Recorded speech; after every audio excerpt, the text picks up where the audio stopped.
तो जैसा कि हमारे पास ये जॉब आ चुकी है, कोई भी मॉडल हमने इंपोर्ट करा और हमने इसको क्या करा, इसके अंदर रख लिया है हमारा जो मॉडल है, उसको हमने ओरिजिन सेट कर लिया सेंटर पे। और सेंटर पे रखने के बाद हम जो आज देखने वाले हैं पॉकेट देखने वाले, पॉकेट पहले तो जो पॉकेट मिलिंग है हमारी रफिंग के अंदर ही, 3D के अंदर, उसको हम देखेंगे कि हम उसको कैसे बनाते हैं। और एरिया रफिंग के बीच में हम डिफरेंस देखेंगे कि दोनों के बीच में क्या फर्क है और कहाँ पे हम किसको यूज कर सकते हैं। तो स्टार्ट करते हैं। सबसे पहले हम करते हैं, पॉकेट काटनी है हमको इस वाली प्रोफाइल की, तो हम जाएंगे पॉकेट पे।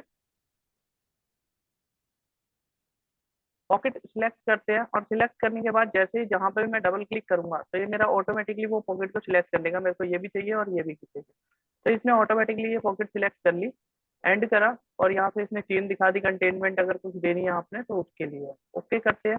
यहाँ पर हम जो टूल है, सबसे पहले जो मैक्सिमम हमारा बड़ा जो टूल है हम वो ले लेते हैं। जैसे मैंने 10 का एंड मिल ले लिया, 10 का एंड मिल क्रिएट कर लिया, फिनिश करा। और यहाँ पर सरफेस पे जाते हैं, सरफेस पैरामीटर्स पे। तो जो हमारी वैल्यूज है, क्लियरेंस कितने पे रखना है, एब्सोलूट रखना है पहले तो इनको। और जो इनमें वैल्यूज हैं, जैसे क्लियरेंस 50 चाहिए, रिट्रैक्ट कितना उठना चाहिए, फीड क्लेम कहाँ से फीड लेना स्टार्ट करना है, वो सब हमने यहाँ पे डालना है। और अगर आप इसमें stock to leave on drive कुछ आप स्टॉक छोड़ना चाहते हो पॉकेट के अंदर फिनिशिंग के लिए, तो वो चीजें आप यहाँ पर छोड़ सकते हो। और रफिंग पैरामीटर्स में जाते हैं। रफिंग पैरामीटर्स में इसके अंदर हमारे पास टॉलरेंस दे रखी है और मैक्सिमम स्टेप डाउन, यानी कि जो कट आउट जो हम स्टेप डाउन देते हैं कि एक बार में कितना कट लेगा, 1 mm नीचे जाए, 2 mm नीचे जाए, तो वो चीजें हम इसमें डाल सकते हैं कि कितना डेप्थ ऑफ कट एक बार में ले लें। पॉकेट पैरामीटर्स में जाते हैं और इसको अभी मैं कुछ नहीं कर रहा, अभी इसमें जो हाई स्पीड मैंने सिलेक्ट कर रखी है स्ट्रेटर्जी, उसको ही सिलेक्ट कर रखा है और ओके करते हैं। जैसे ही मैं इसको ओके करूंगा ये मेरा टूल पाथ बना के मुझे दे देगा। जिस तरीके से मेरा जो टूल पाथ है वो बन रखा है ये। अब हमने पहले हमें को सेटअप, स्टॉक सेटअप लेना चाहिए था, तो एक बार फिर से ले लेते हैं स्टॉक सेटअप, दोबारा ले लेते हैं। स्टॉक मॉडल पे गए और यहाँ पर मैंने रेक्टेंगुलर ऑल सॉलिड ले लेता हूँ। ऑल सॉलिड ये ऑटोमेटिकली पिक कर लेगा। सोर्स ऑपरेशन अभी कुछ नहीं है, स्टॉक कुछ नहीं है, ओके करते हैं, तो ये इसने स्टॉक बना दिया। अब इसको मैं थोड़ा ऊपर रख लेता हूँ और इसको हो गया। तो ये मेरा मॉडल हो गया। अब इसको चला के देखते हैं कि मेरे इसमें पॉकेट में क्या फर्क आया, कैसे सही चल रहा है नहीं चल रहा। तो इसके लिए मैं यहाँ पे जाता हूँ और यहाँ पे स्टॉक मॉडल 1 सिलेक्ट कर लेता हूँ, ओके करता हूँ और यहाँ पे सिमुलेट कर लेता हूँ। ओके, वेरीफाई करते हैं इसको 3D के अंदर। और यहाँ पर वेरीफाई के अंदर हम कलर को ऑन कर लेते हैं और प्ले करते हैं इसको। तो आप देख सकते हो इसमें जो है मेरी पॉकेट जो है आराम से बिल्कुल कोई दिक्कत के काट दिया, कोई परेशानी नहीं हुई इसको, जैसे इसमें टूल चलना था आराम से चल के। और जो मार्क्स है वो, क्योंकि यहाँ पे टेपर भी है और जो टेपर के साथ साथ यहाँ पे स्टेप्स जो है वो आ चुके हैं, वो स्टेप डाउन के स्टेप्स है। अब मैं सेम चीज ये वाली पॉकेट के अंदर भी करके देखता हूँ और इसको भी डबल सिलेक्ट करा और ओके कर देते हैं। ओके, सेम टूल से ही काम कर लेते हैं और सारी चीजें मैं सेम ही रखता हूँ, ओके करता हूँ। तो जैसा कि आप इसमें देख रहे हो ये वाले पार्ट में, इसने क्या करा, इस पार्ट को भी कटिंग कर दी। जो इसका अंदर पॉकेट हम साइडों में भी काटनी थी तो इसको इसने एक तो स्किप नहीं करा। इसने क्या करा, जो पार्ट था खाली पॉकेट पॉकेट वो सिलेक्ट कर ली और बीच वाला हिस्से को स्किप कर दिया। तो यहाँ पे इसको अगर हमने बचाना है तो यहाँ पे पैरामीटर और इसमें एक अपने को जहाँ पे हमने यहाँ सिलेक्शन करी होगी, जहाँ हमारा जो पाथ है, तो उसको यहाँ पर जाकर सिलेक्ट करेंगे। और ये जो एरिया है इसको भी अलग से हम सिलेक्ट कर सकते हैं कि हमें इस पे नहीं चलाना, इसको छोड़ना है। और इसके आसपास जो है ये रफिंग करें, ओके करते हैं, ओके करते हैं। अब आप देखोगे इसमें जो है मशीनिंग है, ये इसने इसके बार बार मशीनिंग करी। अब दोनों टूल पाथ को एक बार चला के देखते हैं,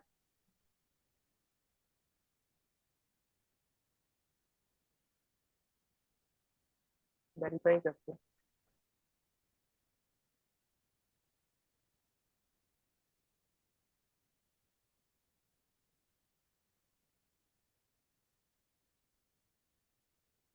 तो इसने दोनों टूल पाथ बना दिए, बट जो बीच वाला हिस्सा था उसको भी इसने डैमेज कर दिया, बना नहीं पाया, खराब कर दिया। तो ये जब चीजें आ जाती है पॉकेट के अंदर, एक बार पॉकेट आ जाती है, कुछ इस तरीके का चीज आ जाती है, तो वहां पर ये जो हमारी पॉकेट मिलिंग है वो फेल हो जाती है। इसका जो नॉर्मली हम यूज करेंगे, सिंगल जो नॉर्मल हमारी पॉकेट होगी, हम उसी के अंदर इसको प्रयोग करेंगे, जो हमारी ये वैल्यू है इसके पॉकेट काटने के लिए इसको इस्तेमाल करेंगे, जिसमें हमारे पास कोई अंदर जो पीस है वो खड़ा नहीं है। सेकंड, इसमें पैरामीटर्स में जाते हैं और यहाँ पर ना स्ट्रेटजी दे रखी है अलग अलग। तो अभी मैंने जो हाई स्पीड का इस्तेमाल करा, अब मैं ट्रू स्पाइरल का इस्तेमाल करता हूँ और ओके करता हूँ, रीजनरेट करता हूँ। तो ये कुछ इस तरीके से मेरा जो है टूल पाथ को दिखाएगा और यहाँ पर बना के। अब आपको भी इसमें फर्क क्या है, पहले भी ऐसे ही काट रहा था, अभी भी ऐसे काट रहा है, तो जो फर्क आएगा ना वो इसके टाइम में आएगा। तो यहाँ पर हम जाते हैं, यहाँ पर इसका टाइम देखते हैं पहले कितना आ रहा है, मतलब अभी आ रहा है 3 घंटे 39 मिनट। और यदि मैं इसको पुरानी वाली स्ट्रेटजी यानी कि हाई स्पीड से इस्तेमाल करता हूँ, तो ओके करता हूँ इसको, और फिर इसका जो टाइम है वो देखते हैं। जो पहले 3 मिनट 39 सेकंड आ रहा था, अब 2 घंटे 28 मिनट हो गया। तो हमारे को मेनली क्या है कि स्ट्रेटजी ऐसी यूज करनी है जिसमें मशीनिंग आसानी से हो, और जो टाइम है ना वो कम हो लगे, कम से कम। जहाँ पर हमारा हार्ड मटेरियल आ जाएगा वहां पे हम मॉप स्पाइरल का भी इस्तेमाल करते हैं। साथ ही साथ इसमें जो हमारे को रफी पॉकेट के अंदर हमारे को ये स्टेप डाउन जो स्टेप ओवर है, यानी कि टूल का जितने भी 7.75% हम देना चाहते हैं स्टेप ओवर, वो कर सकते हैं। फिनिशिंग का पाथ अगर अपने को देना है, लास्ट वाला फिनिशिंग में एक स्टेप काटना है, तो वो चीजें हम इसमें दे सकते हैं। स्पाइरल इनसाइड टू आउटसाइड, पहले इनसाइड से आउटसाइड की तरफ चले या आउटसाइड से इनसाइड की तरफ चले, वो चीजें हम इसमें कंट्रोल कर सकते हैं। जैसे मैं इसको ओके करता हूँ और यहाँ पर रीजनरेट करता हूँ, आप देखोगे आप अंदर से ये बाहर की तरफ जा रहा है। और यही चीज अगर मैं पैरामीटर्स में जाकर इनसाइड से आउटसाइड कर लेता हूँ, उल्टा कर देता हूँ मतलब, तो ये अब बाहर से अंदर की तरफ जाएगा, और इसमें जो टाइमिंग है टाइमिंग का भी थोड़ा सा फर्क आएगा, 2 घंटे 30 मिनट हो। टाइमिंग बढ़ भी सकती है किसी किसी स्ट्रेटेजी में, किसी में कम भी हो सकती है। तो ये डिपेंड करेगा आप चला के उसको कब चला के देखेंगे तभी पता लगेगा। अब देखो ये बाहर से काटता हुआ अंदर की तरफ आ रहा है, और यहाँ पर जो हमारी जो उठ के आ रहा है टूल, उसमें भी थोड़ी सी कमी हुई।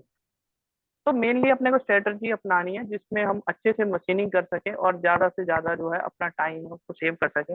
बिकॉज मास्टर कैम का यूज इसलिए है कि अगर हम उसको टाइम सेव नहीं कर पाए तो हमारा जो साइकिल टाइम ज्यादा लगेगा और प्रोडक्शन में ज्यादा टाइम लगेगा। तो मेनली अपने को उसी को सेव करना है। तो अब अब ये जो हमने कर लिया इसको छोड़ते हैं। इसके बाद हम इसको करते हैं एरिया रफिंग के द्वारा। एरिया रफिंग से भी सेम काम होएगा हमारा। सिलेक्ट करते हैं, ये फीचर मैंने सिलेक्ट कर लिया, हैंड सिलेक्शन। साथ ही साथ मैं ये वाला भी ले लेता हूँ।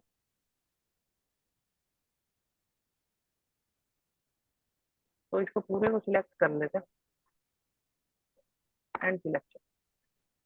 और यहाँ पर अगर कोई स्टॉक सेटअप छोड़ना है आपने, उसमें तो उधर देना पड़ता था, यहाँ पर हम यहाँ पर दे सकते हैं।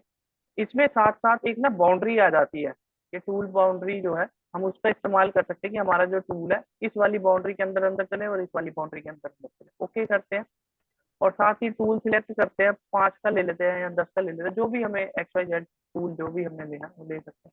स्टॉक हमने पुराने वाले स्टॉक पे चलाना है, नए वाले पे चलाना है, उस तरीके से हम यहाँ से स्टॉक भी ले सकते हैं और किसी स्टॉक पे काम करना है तो वन एंड अनदर कर लेते हैं। मैंने कल भी जैसे बताया था आपको वीडियो के अंदर। और यहाँ पर स्टेप डाउन हम दे सकते हैं, यहाँ पर स्टेप ओवर दे सकते हैं। ट्रोकोहोडियल मोशन है, जहाँ पर अगर हमारा फंस के चल रहा होगा टूल, वहां पर स्ट्रेट चलना है या थोड़ा हट के फट के चलना है, तो वो चीजें हम इसमें चेंज कर सकते हैं। ओके करते हैं, रीजनरेट करते हैं। और यहाँ पर जैसे ही हमारा ये टूल पाथ बन के आएगा, तो आप यहाँ पर देख सकते हो कि ये जो इसने टूल पाथ बना दिया, और जहाँ पर भी मैक्सिमम वो जा सकता था वहां तक वो इसके अंदर गया है पीस के अंदर। और इसको मैं प्ले करता हूँ अपना, चला के देखते हैं एक बार क्या होता है।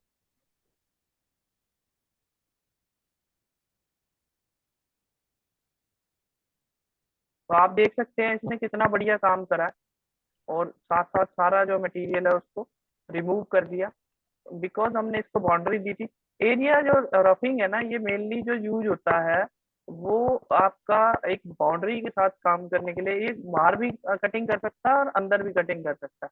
यदि मैं इसमें से एक बाउंड्री हटा दूं तो ये कंफ्यूज हो जाएगा कि मेरे को चलना कहाँ है। जैसे मैं इसको ओके करता हूँ और रीजनरेट करता हूँ, तो अब देखना ये पूरे बाहर तक इसको ये बना देगा प्रोग्रामिंग करके। इसको जहां भी जगह मिलेगी सारी चीजें फ्लैट कर देगा, या बाहर जहां जगह मिलेगी वहां पर भी इंसर्ट हो जाता है। अभी क्योंकि हमने बाउंड्री सिलेक्ट करी हुई थी, तो बाउंड्री के हिसाब से चलेगा। ये देखिए,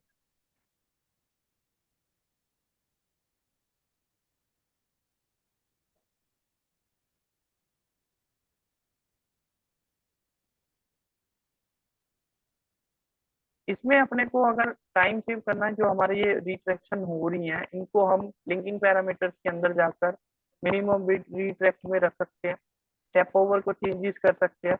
अगर मैं सिंगल पॉकेट को अब पहले तो मैंने दोनों पॉकेट बनाई थी, मैं सिंगल पॉकेट को बना के देखता हूँ इसी के अंदर।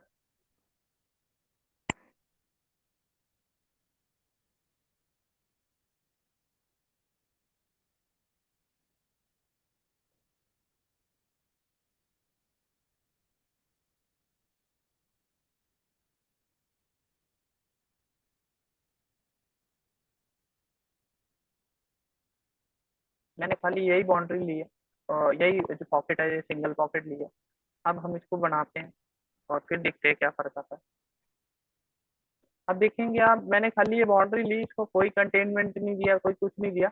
और जब ये कटिंग करके आएगा या कटिंग करेगा मेरे पीस की, तो ये बाहर भी कटिंग कर देगा। एरिया रफिंग में यही है कि अगर हमें बाहर भी कटिंग करनी है और अंदर भी कटिंग करनी है और हमें सिलेक्शन देनी है, तो हम वो चीजें इसमें बता सकते हैं जो हमारी एरिया रफिंग है। जबकि पॉकेट के अंदर ओनली हम पॉकेट ही कर सकते हैं, जो अंदर की कटिंग करनी है वही कर सकते हैं। बाहर का हमें कोई कंटूर या नहीं काटना। और इसमें हम मल्टीपल कटिंग भी कर सकते हैं, जैसे अभी हमने करी कि दो कटिंग एक साथ कर लिया। अब जैसे मेरे को ये वाली फिर से करनी है, तो मैं ये फिर से कर लेता हूँ। सिलेक्ट करते हैं, एंड सिलेक्शन करते हैं। और यहाँ पर जो बाउंड्री है वो भी मैं इसको कंसिडर कर देता हूँ टूल पाथ कंट्रोल में। एक ये वाली बाउंड्री पे चलेगा और एक ये वाली बाउंड्री पे चलेगा। ओके कर दी, ओके कर दी, रीजनरेट करा। देखते हैं आप।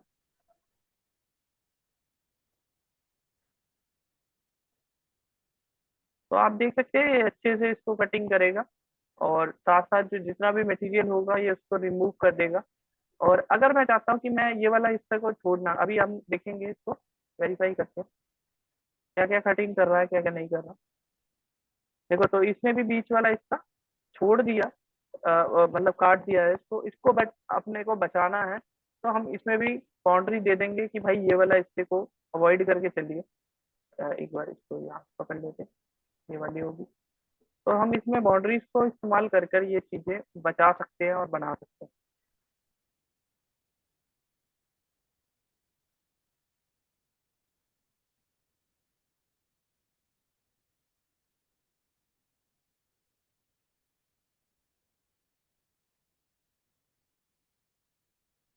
कुछ इस तरीके। तो आप देख सकते हो इसमें हमने कितने आसानी से जो पॉकेट है वो काट ली, साथ में जो कंटूर था उसको भी सेव कर लिया एक ही बार। तो यही चीजें हैं जो जो हम करके हमारा जो टाइम है उसको कम या ज्यादा कर सकते हैं। और जिस भी स्ट्रेटजी में हमारा कुछ कम, क्योंकि इसमें देखो रिट्रैक्शन बहुत कम है, एक बार नीचे गया और बार बार उठ के नहीं आ रहा। जबकि इस वाले में बहुत ज्यादा बार ऊपर आ रहा। तो हम जो हमें अच्छा लगेगा या जिसमें हमारा जो टाइम है वो कम लगेगा, हम पॉकेट और एरिया रफिंग इन दोनों में से किसी को भी यूज कर सकते हैं एज पर आवर रिक्वायरमेंट। तो यही था। साथ ही साथ अब जो स्टेप डाउन आते हैं, एक फिनिशिंग का टूल बात अब हम करते हैं। जैसे हमने इसके वॉल्स के ऊपर कुछ मार्जिन को बचा के रखा, तो अभी एक नया टूल पाथ जनरेट कर लेते हैं, इसको हटा देते हैं सारे से।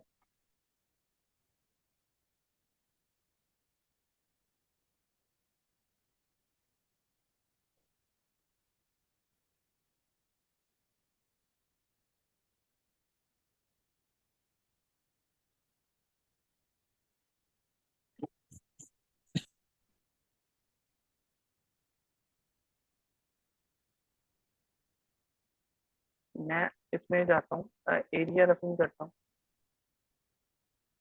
इस वाले पार्ट की, पॉकेट की एंड सिलेक्शन।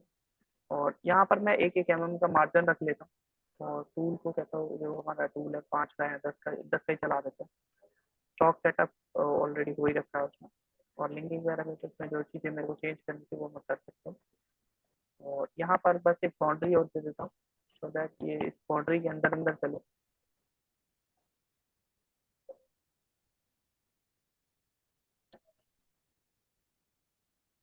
वेरीफाई करते हैं और इसको चला के देखते हैं। तो यहाँ पर इसने क्या है, एक मार्जिन छोड़ दिया है 1 1 mm का, आप देख सकते हो ये ब्लू वाली लाइन पे। अब ये जो स्ट्रेटजीज है वॉल के लिए ना, अपने को वॉल पे फिनिशिंग करनी है, तो वहां पर हम यूज करते हैं वाटर लाइन। जहाँ पे भी इसका मार्जिन बचा होगा वॉल्स के ऊपर, ये वहां पर काम करेगी। और मैं इसमें सिलेक्ट कर लेता हूँ। ये एक फिनिशिंग की स्ट्रेटजी है जो कि स्ट्रेट वॉल्स या टेपर वॉल्स होती है उनके अंदर काम करने में काफी सहायक होती है। जीरो कर लेते हैं, फ्लोर पे भी जीरो कर लेते हैं। और पतला टूल लेंगे इसमें 5 का। इसमें बॉल मिल का भी प्रयोग कर सकते हैं अगर नीचे फ्लैट नहीं है हमारा तो।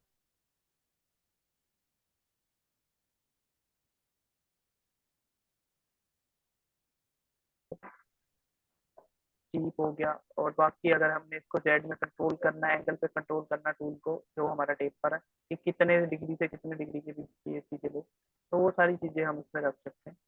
ओके करते हैं, रीजनरेट करते हैं। और यहाँ पर देखो ये इसने क्या करा, जस्ट जहाँ जहाँ हमारी बॉल्स थी वहां पर काम कर लिया। और वहीं पर इसने जो है कटिंग कर दी है और जो मार्जिन था उसको हटा दिया। तो इसको वेरीफाई करके देखते हैं एक बार।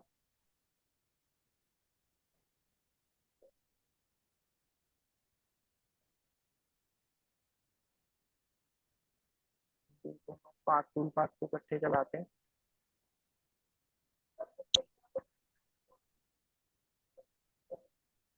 एक स्टॉक सेटअप और नया जनरेट कर लेते हैं, हमें पता रहे किस पे काम है। स्टॉक मॉडल ऑपरेशन, ये वाले करने के बाद स्टॉक करते हैं फर्स्ट वाला इंस्ट्रक्शन। ओके,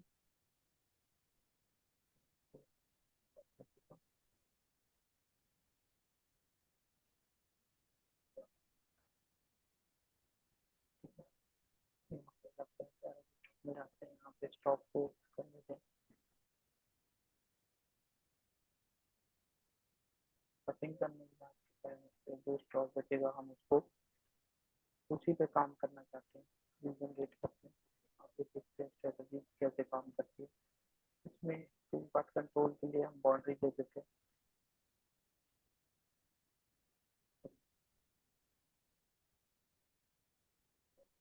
प्ले करते हैं उसको, वेरीफाई करते हैं। तो दोनों टूल पाथ लेने चाहते हैं, सिलेक्ट ऑल, रीजनरेट ऑल और वेरीफाई।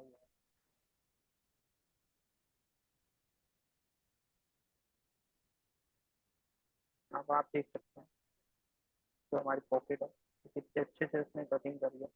और जहाँ पर भी जो जो मार्जिन था, ये सेकंड वाला जो ब्लू वाला टूल है उसने वर्क करा, जो हमारा मार्जिन था उसको बिल्कुल जीरो जीरो कर दिया और जो टेपर है उसको भी बिल्कुल अच्छे से मेंटेन कर दिया इसी के। पूरे जो फीस है वो ओके करके हमें जो हैंड ओवर ने दिया है, कर दिया है। तो हम ये सारी चीजें देख सकते हैं और कर सकते हैं।